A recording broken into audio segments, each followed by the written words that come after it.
If you're a religious person and you encounter an atheist, whether it's online or in person, there are some things that you just should not say. And I'm going to tell you what some of them are right now.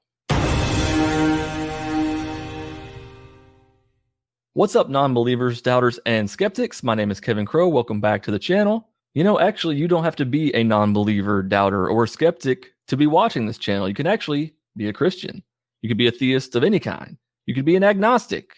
And actually, if you are a religious person, this video is more for you. As an atheist and former Christian, I encounter a lot of Christians online telling me how I should be conducting myself. If you're trying to win me back for Jesus, it's probably not the right course of action to say any of these things that I'm about to list off. Batting first, making his way to the plate is, "You were never a true Christian." Christians, please stop telling atheists that we were never really Christians. Now, while it's true that some atheists never were Christians, they never identified as Christians, they were never religious, many of us actually were Christians. We labeled ourselves that, we went to church, we had Christian friends, we read the Bible, we prayed. For you to tell us that we were never really a Christian probably isn't the best approach. Actually, what is a true Christian? First off, you have Catholics and you also have Protestants. So which one of those is the real Christianity? And within the Protestant section, you have about 200 denominations in the United States alone. So what does it mean to be a true Christian? Is it someone who just lives for Christ? Is it someone who believes that Christ was the Son of God? Is it someone who obeys the 10 Commandments? Is it someone who aspires to the Golden Rule? Do you have to be baptized to be a true Christian? Is speaking in tongues part of Christianity or is it not? There is a reason why there are so many denominations. It's because y'all can't agree on anything. When I say I used to be a Christian, just accept that at face value, or at least talk to me and have a conversation about what I believe to try to find out where I am, where I came from, what I believed to be true back then, and what I believe to be true now. Telling me that I was never really a Christian is insulting, for one. You're instantly trying to deny me credibility about my own life. And in doing so, you're also using the no true Scotsman fallacy. If you're not familiar with the no true Scotsman fallacy, let me tell you what it says. The no true Scotsman fallacy is a logical fallacy that occurs when a debater defends the generalization of a group by excluding counterexamples from it.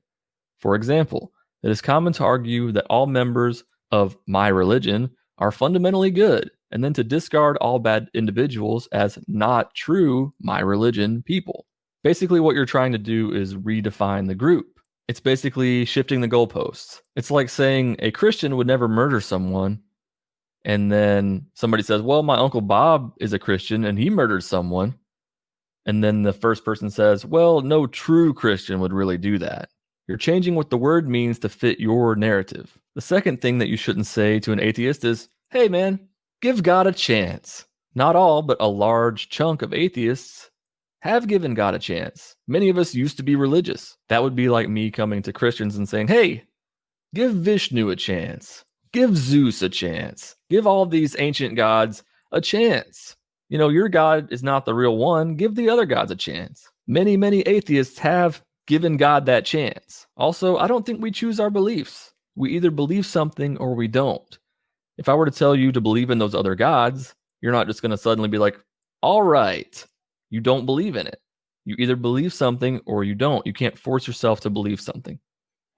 Third thing that you shouldn't say to an atheist, I'll pray for you. In the condescending way. If somebody wants to pray for me, that's cool. If somebody wants to tell me that they're praying for me, that's cool. But please stop saying, I'll pray for you at the end of a conversation because you weren't able to get your point across the way you wanted to. If we have a conversation or a debate and it doesn't go the way that you want, just stick in the little I'll pray for you at the end of it. Doesn't do anything to help your cause. Genuinely pray for my soul if you want. If you think I'm going to die and go to the flames of hell, that's cool. But don't say it to try to have the last word in a conversation. And hint, if you're on my page, you're not going to have the last word. I'm going to block your ass after I have the last word.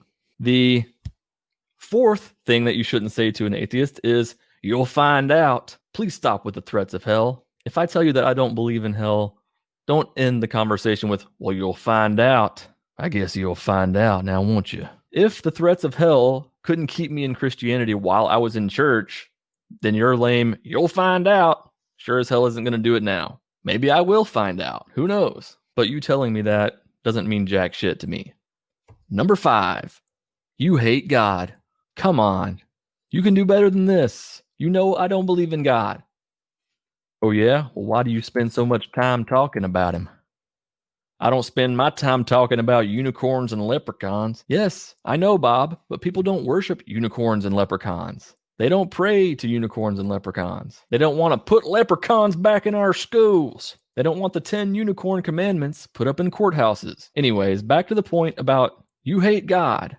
I don't hate God. I don't believe in God. I don't believe in Satan either. How about that? This leads me to number 6, which is you're just an atheist because the church hurt you. Yes, a lot of atheists used to be in church, and there were probably things that happened that drove us out of church, and maybe that led some of us down the road to where we did become an atheist. But that doesn't mean that we became an atheist just because of the church. Leaving the church enabled a lot of us to broaden our horizon a little bit, to think about things differently. To say that you're an atheist because the church hurt you is just a huge blanket statement. There are some good churches out there. There are some terrible churches out there. There are good and bad pastors. It's just a poor attempt, once again, at bringing somebody's credibility down. And it's indicative that the person who says this doesn't want to have an actual conversation. And the last one on my list, number 7, you just want to sin. Well, hell yeah, who doesn't want to sin? I can understand the Christian's temptation to say this, but think about it this way. What about people who are married or married with kids and they deconstruct their faith and they get to a point where they just don't believe anymore? Do you really think that it's just because they want to sin? Or is it because that they don't believe it anymore? I can assure you that if people believe that God is real and they think that sin is a real thing and they think that hell is a real punishment for that sin, they're not just going to be like, yeah, I want to sin. I want eternal punishment. That's what I'm going for. Well, there you have it. 7 things to never say to an atheist. There are a lot more than those 7. So if you have another one, drop it down in the comments below. If you liked this video, then go ahead and like this video. And remember to subscribe for more atheist and ex-Christian content. If you want to support me further, you can do so by going to patreon.com/JesusUnfollower. Thank you to my current patrons, Ainsley, Marissa, Leah, Robert, World of Peepers, John, Little Shop of Jesus, and Southern Fried Heathen. You help to keep this channel going, and I appreciate it. Until next time, let logic and reason guide the way. Peace out. Oh, and if you're still here, check out this video. I think you'll enjoy it. And don't forget to subscribe.